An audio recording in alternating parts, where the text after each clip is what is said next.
Hello, YouTuber boopers! It's 27th of November. Where did this month go? Wow, going into December already. So I wanted to share with you. I'm doing a whole ton of videotaping of my whole process of microgreens, and going to do a video of everything you want to know about microgreens that I know. I'm sure it's not the end. So here we are. We're starting with the harvesting of sunflowers, and I'm picking off the black hulls that are still stuck to some of the leaves. You don't want those to end up in the final product. They get a little woody and crunchy. You'd rather have a crouton be crunchy than have a sunflower hull. So I manually pick off as many as I can find before I start cutting them. And I use a pair of scissors, but some people use a really sharp knife. It's all personal preference and how long you want to keep your fingers attached to your body. So, um, so I essentially cut them in clumps. What you can't see in the picture is that I have a bin on the shelf down that's sticking out on one end, and I can cut them and throw them into the little bin. You'll see the bin at the end of the harvest video of sunflowers. And so I harvest dry. I don't wash them. I used to wash them. Probably for the first year or so I washed them. I would cut them and then I would sip it into a nice cold bath, and then I'd pull them all out and spin dry them and then package them. But what I've found is that if there's any moisture left, they end up uh, shortening the life of the sunflower.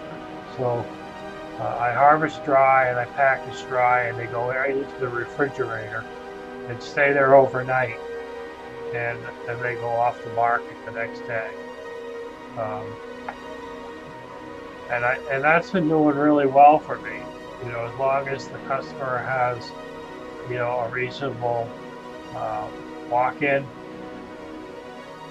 or a way to refrigerate them for the week. Multi-greens, once they've been harvested, they don't last very long in the warm weather. So you have to kind of get them in some place where they can stay in a chilled, not frozen, but chilled type of atmosphere, like a refrigerator.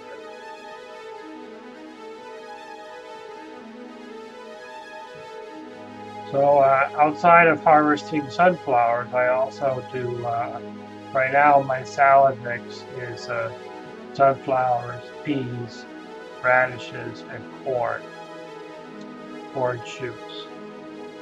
And I'll put a link below in the descriptions of the varieties. Um, so there you go, that's a harvested sunflower. Now I have a customer that only wants sunflowers, so I harvest them separately, and then I will mix them in with the whole bin. So here we are doing peas. Lately my peas haven't been very, usually they're quite uncontrollable. Um, I have been trying this potion solution as a nutrient, and I think that's been what's causing them not to be so good. I'll find out actually this week, because I've gone back to water. They actually seem like they make the sunflowers a lot more sturdy.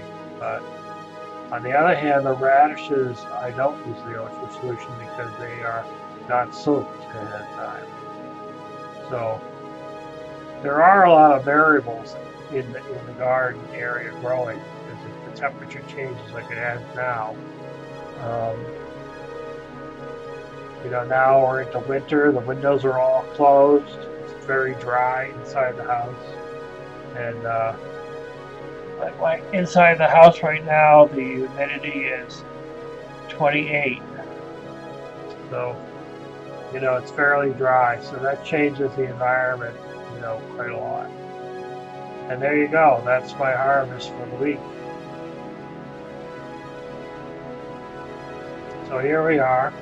I have a scale. I have a scale for trade for measuring my greens and mushrooms. I also do mushrooms, but not this time of year. And I'm packaging about 3 ounces per container. And this is for a customer that only wants sunflowers.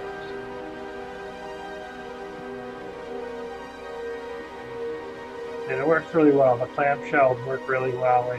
They let moisture out, and the microgreens, they stay fresher longer. So I'm giving it a good mixing. Actually, I was going through and removing any more black holes that I could find. And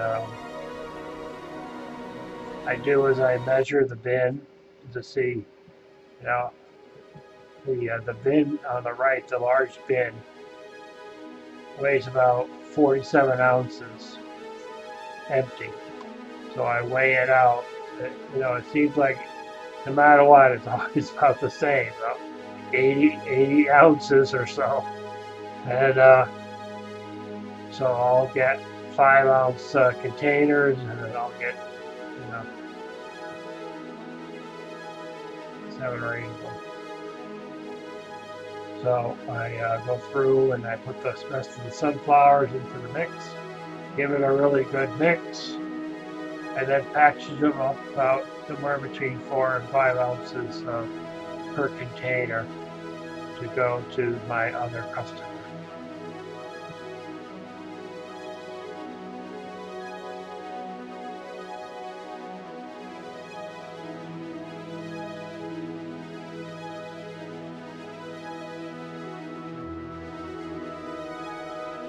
So I reset the scale again, and that's tar it off for the larger container. And now I'm filling up my salad mix.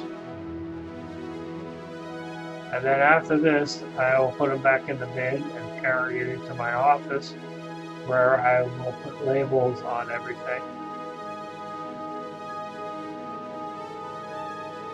And then they go into the refrigerator until I bring them over to market. In this case, I've been on a Thursday harvest, delivered to customers on Friday morning. And,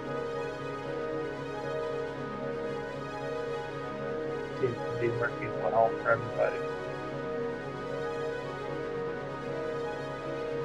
Lunch at Thanksgiving night and not working at midnight.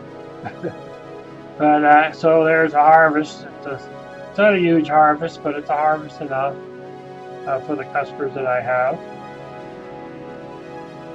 And then here I'm using the label label maker. This is a QL700 from Brother, making labels. It's a great little machine, and it's doing a nice job.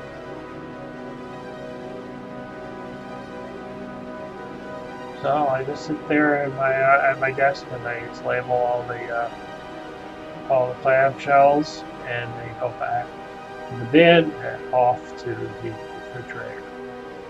Wish you all well. Ta-ta. Go out and plant a seed.